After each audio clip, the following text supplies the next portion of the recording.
Bueno, continuamos con el tema de termodinámica y llegamos ahora al punto 164, dentro del punto de las transformaciones termodinámicas. Vamos a empezar con la primera transformación, que es la transformación isócora. La palabra isócora significa que durante la transformación el volumen se va a mantener constante, ¿vale? No va a haber un cambio de volumen. Bien, los cambios de volumen, como ya he dicho anteriormente, es lo que se utiliza dentro de la termodinámica para poder realizar un trabajo. Los trabajos se producen cuando hay determinados gases que aumentan, que cambian su volumen, y al cambiar su volumen, pues permiten, pues, por ejemplo, mover algún dispositivo, algún tipo de pistón que me permita, pues, ese movimiento, pues, transferirlo en, bueno, pues en algún trabajo, ¿vale? Realizar un trabajo en el mismo. Entonces aquí el volumen va a ser constante. Bien, hemos visto que la definición de trabajo es la integral de la presión diferencial de volumen, ¿vale? Como estoy diciendo aquí, no va a haber un cambio de volumen. Ya podemos anticipar que al no haber un cambio de volumen, pues en principio no voy a realizar ningún trabajo. Pero matemáticamente ese trabajo igual a cero se ve, digamos, representado en el hecho de que como el volumen es constante, la derivada de una constante es cero. Por lo tanto, esta integral, ¿vale? Que contiene aquí la derivada diferencial de v, y v es una constante, es directamente cero, ¿vale? El trabajo, cuando el volumen es igual a una constante, en este caso el trabajo es cero, ¿vale? Entonces, una vez que sabemos que el trabajo es cero, podemos irnos a la primera ley de la termodinámica, que me dice que el calor o bien se emplea en realizar un trabajo o en una variación de energía interna, y como en este caso en concreto el trabajo es igual a cero, pues obtendríamos que el calor es igual a la variación de energía interna.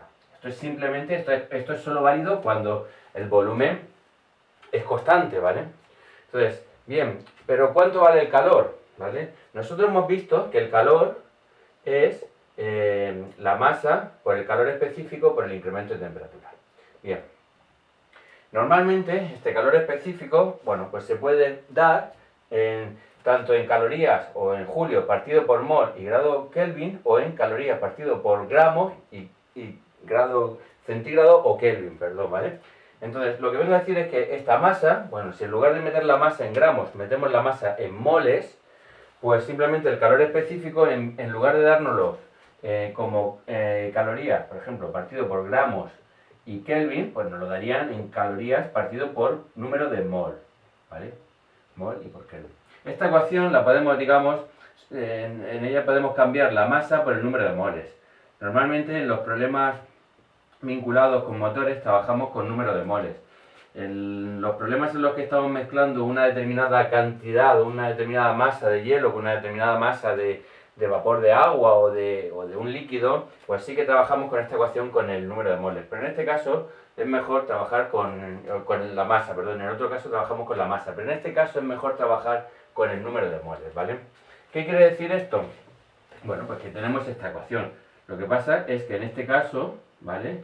En el caso que nos atañe del volumen constante, lo que tendríamos es que el calor en ese volumen constante es igual a esta ecuación, pero en el calor específico existe un valor del calor específico cuando el volumen es constante, ¿vale? No es el mismo la C, el calor específico de un líquido o el cambio de temperatura que generamos suministrando calor a un líquido que está a un gas, por ejemplo, que está sometido a un volumen constante, no es igual que cuando la presión es constante, por ejemplo. Y eso hace que esta constante, el calor específico de ese cuerpo, dependa de que el sistema se encuentre a volumen constante. Por eso simplemente hay un valor de esta C sub V, que es cuando el volumen es constante, existe el calor específico a volumen constante, que su producto por el número de moles y por el incremento de temperatura me dará el calor, ¿vale? El calor que se le suministra a ese sistema, ¿vale? Entonces esta es la ecuación que en el caso de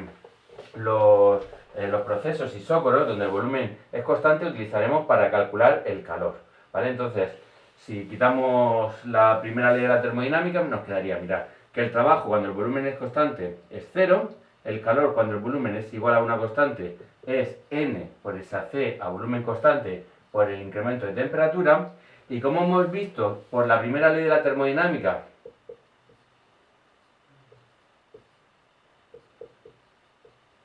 que en el caso en el que el trabajo sea cero, pues tendríamos que el calor es igual a cero más la variación de energía interna. Me daría aquí que la variación de energía interna es igual a n C sub V incremento de temperatura. Es decir, es igual al calor.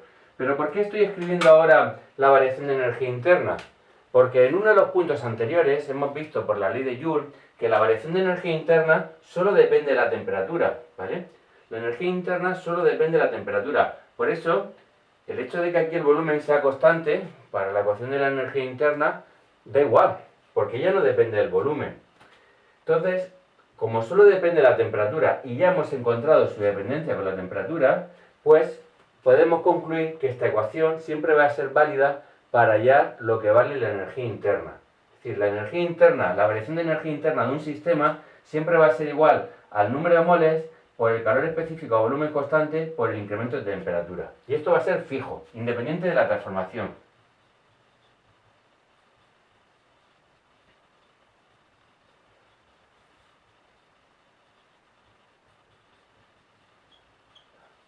Transformación, ¿vale?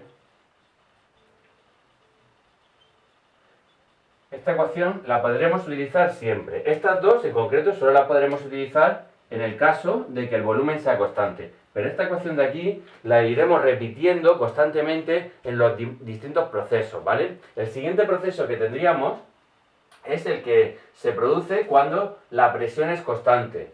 La presión constante, es decir, un cambio a presión constante, se conoce como una transformación isobárica, ¿vale? Isóbaras. Las isóbaras de un mapa del tiempo son las líneas en las que la presión es constante a lo largo de esa línea. Entonces es una transformación isóbara.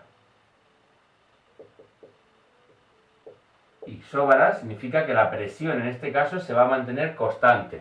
Presión constante. Entonces, ¿qué sucede aquí? Pues que, por ejemplo, si nos vamos a la ecuación del trabajo siempre es la presión diferencial de volumen.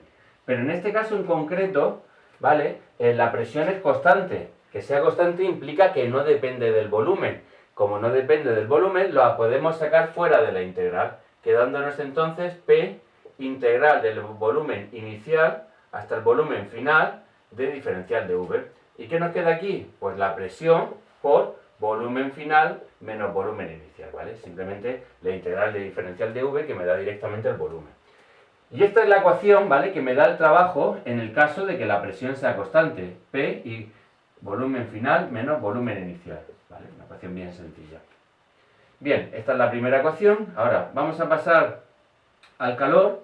El calor hemos visto que es N, C, incremento de temperatura. Pero la C, el calor específico, como he comentado justo antes, depende de si ese proceso se está produciendo a volumen constante o a presión constante, como es en este caso. Así que, si queremos hallar el calor a través de esta ecuación, ahora tendremos que hallar la C, que se utiliza cuando la presión es constante. Son datos, estos son datos facilitados por el enunciado del problema, cuánto vale el calor específico a volumen constante y el calor específico a presión constante. Son magnitudes, valores que se han calculado experimentalmente y se conocen, y bueno, nos permitiría calcular el calor. Y ahora pasamos a la variación de energía interna. La variación de energía interna, como he dicho antes, siempre es igual. Siempre es la ecuación que he puesto antes, N, C sub V, incremento de temperatura. Y daros cuenta, aquí estoy hablando de la C sub V, no la C sub P. Porque esta ecuación, la ecuación que me da la variación de energía interna, la he calculado anteriormente. La he calculado anteriormente haciendo uso de este factor, ¿vale? De que en el caso de cuando el volumen era constante, el calor ha quedado igual a la variación de energía interna, y como conozco que el calor es N, C sub incremento de T, pues ya lo tengo, ¿vale? En este caso, por ejemplo, si yo utilizara la primera ley de la termodinámica, aquí no puedo decir que el trabajo sea cero, aquí no puedo decir que el calor es igual al trabajo más la variación de energía interna y que esto sea igual a cero, porque no es el trabajo igual a cero. El trabajo ha sido igual a cero justo en el caso en el que el volumen era constante, pero en este tipo de transformaciones el trabajo es la presión por la diferencia de los volúmenes, así que no es igual a cero. No puedo decir que el calor es igual a la variación de energía interna y entonces aquí decir que esta variación de energía interna lleva aquí una C sub P, ¿vale? Es que esto es muy importante. Acordaros que esta ecuación de aquí va a ser fija. Esta ecuación no la voy a tocar. La variación de energía interna siempre la puedo hallar a través de esta ecuación de aquí. N, C sub V, incremento de temperatura, ¿vale? Y bueno, y cuando conozca la C sub P y la C sub V, pues a través de la C sub P podría hallar el calor intercambiado en una transformación a presión constante, en una transformación isóbara, ¿vale? Pero bueno, esto ahora cuando empecemos a hacer algunos de los problemas iréis entendiendo estos dos factores. Esto sería el punto 165, ¿vale? Hemos visto la transformación isócora y ahora tendríamos la transformación isóbara. Si ahora estudiamos, bueno, que por un lado podemos tener esta ecuación, ¿vale? De la variación de energía interna y por otro lado utilizamos aquí, intentamos calcular la variación de la energía interna simplemente como el calor menos el trabajo, ¿vale?